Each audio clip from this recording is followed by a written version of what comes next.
Well, good afternoon, everyone, and welcome to another edition of Show Up Central Oregon. As always on Tuesdays, it is my delight and pleasure. One of my two guests this afternoon. The first one, I don't know, first shall be last shall be first. I don't know, Tom, however we want to deal with that. But Tom Schnell from Business Oregon.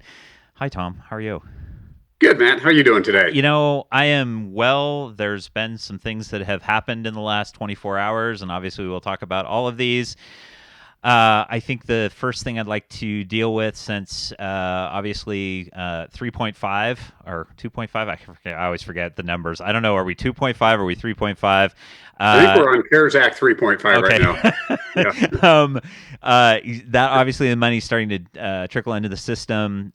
What have you heard? What do you know about as far as the funding and what does that look like from that standpoint? Sure, there's been a lot of changes. Yesterday, the Paycheck Protection Program went live at 7:30 Pacific time, and so it was allowing banks to go ahead and submit applications again for the PPP program.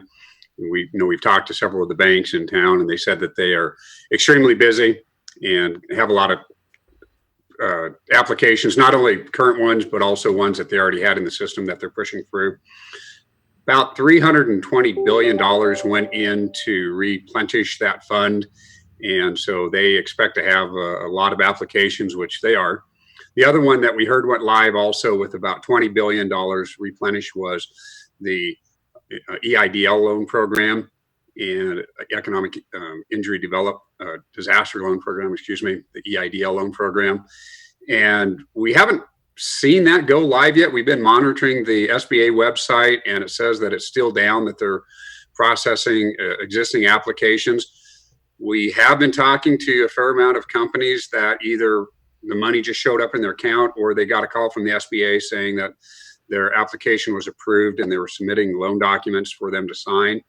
So the exciting news is that we are hearing that a lot of the banks are taking applications again, and that some of these EIDL loans are actually being funded. So that is the good news. Yeah.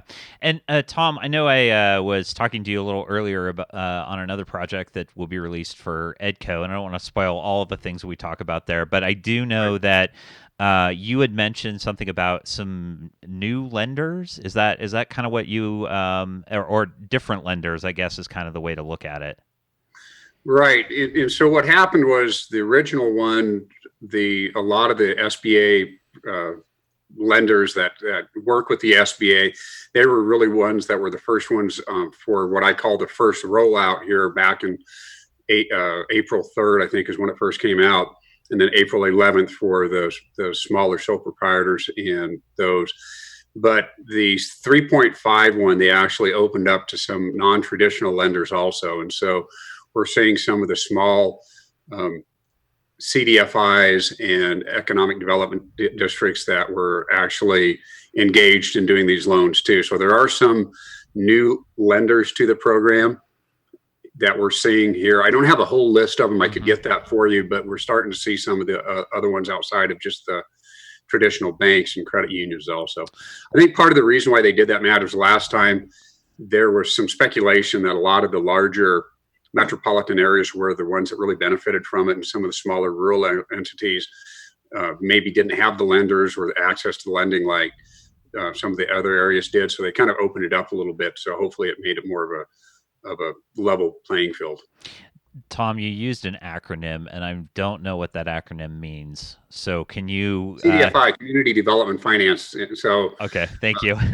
they're like, if you think of Central Oregon Intergovernmental Council here, also known as Oregon Business Inc. They are the ones that a lot of times have loan funding, and there's various different ones throughout the state. I can't name all of them here, but there's quite a few of them. I think there's 22 different ones throughout the state. That one that comes to mind in Central Oregon that I think a lot of people are familiar with is Craft 3, and so they're not a traditional lender, but they're designed for economic development. And they do have, a lot of them have lending programs. Okay, that makes sense. So one of the other things that, and I'm going to put it up here, this just went live today, the Pandemic Unemployment Assistance. It went live, I don't know, I think this morning, I believe. Correct. But, for those people that have been waiting for this, it is now up. Right. I know, Tom, this is not necessarily your specific area, as this is the unemployment department, but is there anything that you want to add about it, or anything Yeah, I in can I particular? can touch on it, Matt. I mean, and you teed it up very well. That I'm not an expert on this. This is not my expertise, but it is good to know. And really, from reading through it and looking at it, it's really designed for those that maybe weren't eligible for unemployment insurance before, or unemployment benefits before. So there's some there that maybe were self-employed or that didn't pay into the unemployment insurance that can go on and apply now for it.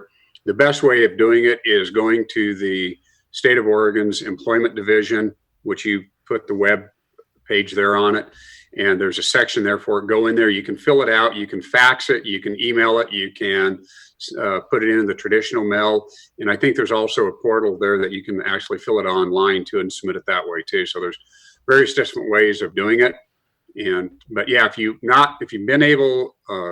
been impacted somehow by the COVID-19 situation, and you've not been able to get unemployment insurance because you were not eligible for it, go on there and check it out and see if you would fall in within that category of being eligible for it. Yeah, and I think we'll put this up. There you It's over. This is sort of the you know what can you get basically. go. Yes. And then the apply for pandemic unemployment assistance, the minimum you would receive would be 205, and then depending on what your some of your financial qualifications, Right. you could get up to 648 per week. So, Right. but well, and then theoretically, then you're additionally available for that additional 600 through the federal government Right. funding at that point in time. So, And one other one we talked about too that earlier, I think Matt and you and I talked about it, and it's not up and available yet. They're still developing it, and I think it's supposed to come out more in detail on Thursday. Is local here for the tri-counties, Deschutes, Crook, and Jefferson County is coming up with COIC is coming up with a small loan program. It's going to be between $5,000 and $25,000. Very good interest rate and good payback terms. Though that's still in development, so I don't have the exact terms and conditions on it, but I would say stay tuned for that because they're going to be rolling that out. They received 200 and some odd $1,000, I think $270,000. I don't have it right in front of me, right? so don't. Yeah, exactly. But if I recall, it was about 270,000 that they had available at this time. There may be some additional money coming in as time goes on, but what they're trying to look at is for those companies that were not able to get funding through either the PPP program or the EIDL loan program, and they haven't been able to find any type of funding sources outside of those, that they're opening this up for small businesses to be able to access some capital. So stay tuned to that. As we find out more information, I'll get that to you, but that's what I know about it right now. Good. So I think we've gone through sort of the two main things that I wanted to talk about. But I know, Tom, you have stolen or borrowed, whatever we want to call, my word of the day, and I believe you have a word of the day for today. You know, Matt, I'm going to give you full credit for that because I saw you doing that a couple of weeks ago, and I really appreciated that. I thought it was really great, and I did kind of tag on to that, so I'm going to give that full credit to you. And so if you would allow me to continue on with that, I appreciate Absolutely. It was not a, I don't believe I can take credit responsibility for word of the day. I think that even predates me. So, yes. Well, I looked to see if you had a trademark or intellectual property on it. And I didn't see that. So I just, it's funny, back in the college days, plagiarism was highly discouraged and actually got in trouble for it. But I think it's a very good tool that we use today. It is. Well, I think that there was somebody very famously said something about artist steal. I believe the name was Steve Jobs that actually said that. So, there is that. So there you go. Well, the one I think we used last week was preparedness. And this one that I'm going to use today, especially faced with what we're all faced off with, is tenacity.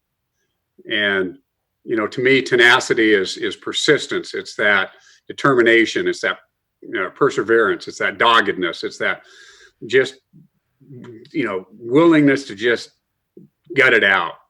And I think in an environment like we're facing right now, it really requires tenacity. And I don't know about you. I know as a small business owner, as doing finance, you just get hit from all different sides. And every time you feel like you're coming up for air, another wave feels like it just comes over the top of you. And, you get weary, you get tired. You and I were talking about it before the show that, I miss just seeing my pals, my peers, my friends, my family.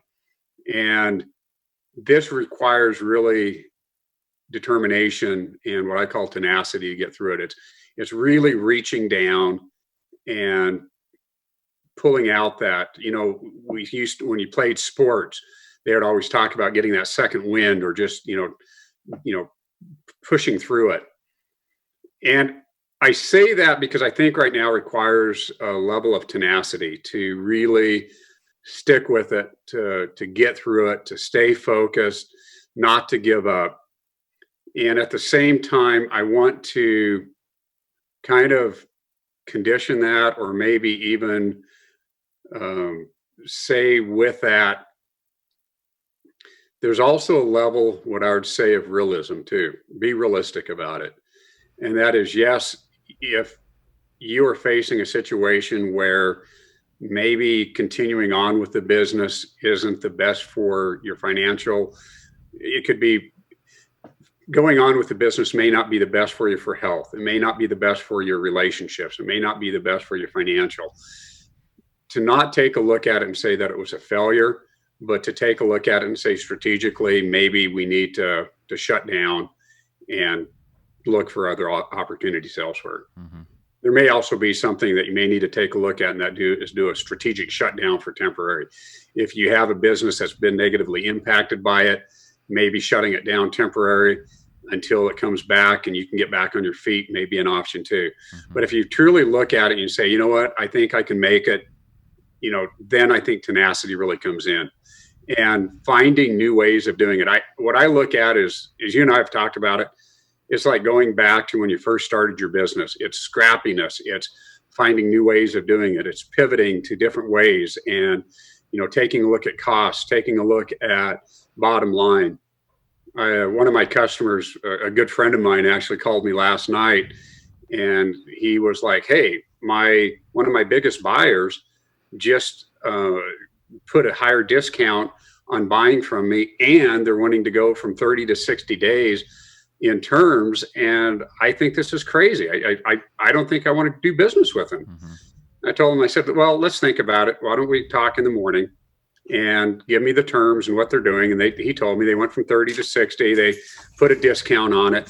He gave me how much he was getting annually from them as far as sales. And so I sat down with him. I said, okay, from this customer, you have X amount in sales. How much do you have in profit?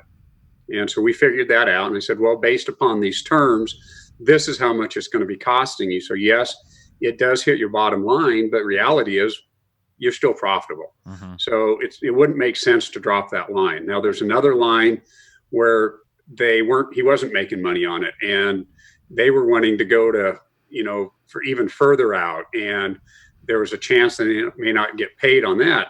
And he made the decision on that one to cut that line. Doesn't make sense to sell that line anymore. And so that would make, sense to take a look at it, take a look at the business decision.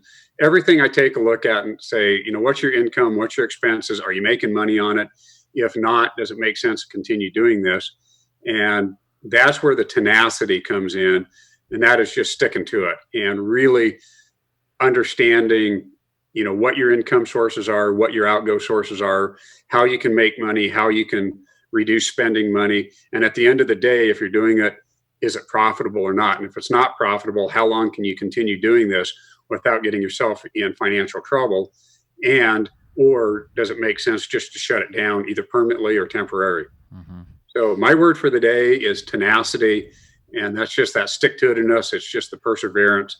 It's really reaching deep down inside of yourself and, getting through this. It's going to take some time.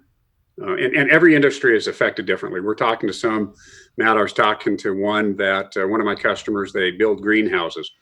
and I was talking to them, and I was concerned about, the greenhouse, how they're doing. And he goes, "We're having the best time we've ever had because so many people staying at home are wanting to garden, and so they're all buying these greenhouses."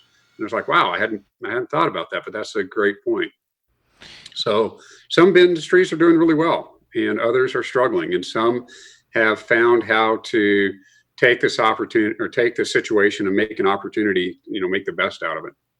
Yeah, I think that's an important point too, Tom, and the fact that as business owners, and we've talked about this before, but as business owners, we become emotionally tied up in our business, and the separation of emotion with logic becomes so difficult that it sometimes does take somebody else to kind of separate that for us. And so I guess I would encourage, and Tom, maybe you've got some resources, but I would encourage anybody who is really struggling right now to get to that 20,000 foot level, to find somebody that's a trusted advisor that can give you some good sage advice in a business non emotion level, because these are really difficult decisions. They're very difficult. I mean, I am fortunate in the tenacity actually drove me the other direction, not down, but up. But the reality is, there are people out there that could be on a verge of they don't know. And so, Tom,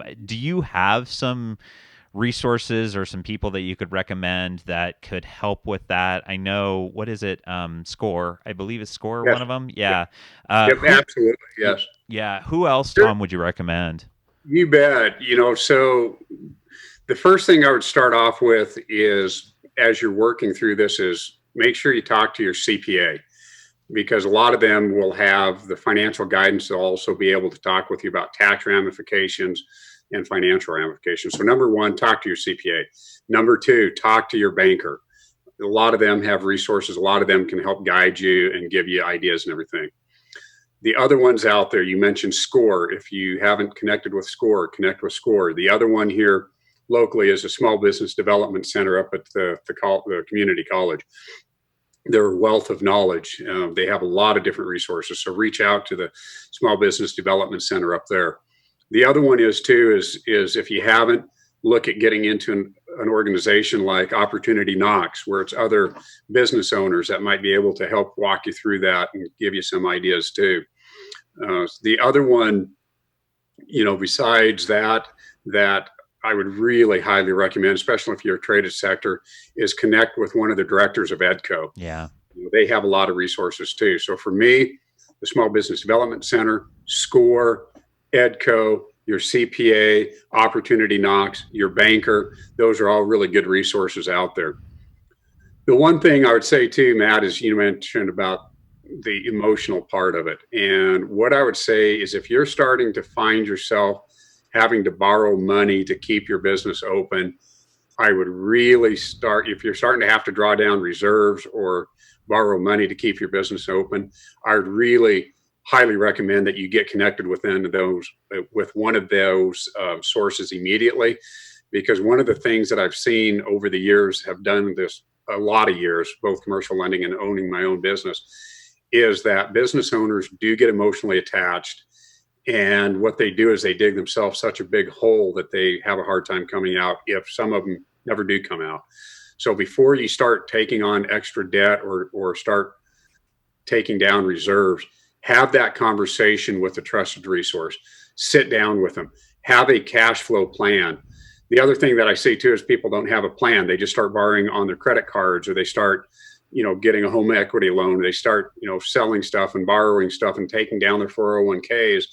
And it's like, great, but at what point is enough enough? When do you call it quits? And they don't have an answer because they never planned for it. So one of the things I think we talked last week about was preparedness. Yeah. And preparedness is having a plan and knowing when you reach the edge of that and you say, okay, I'm not willing to put any more money in beyond this, or I'm not going to take on any additional debt.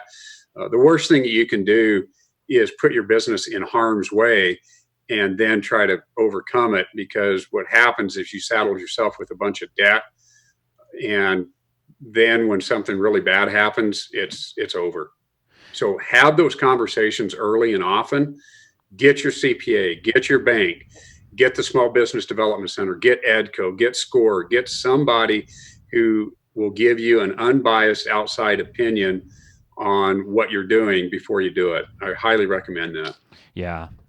Thanks for the sage word of those sage words, Tom. I think that's and I do sage literally because Tom has spent many years in the banking world, so he comes from a position of strength in that standpoint.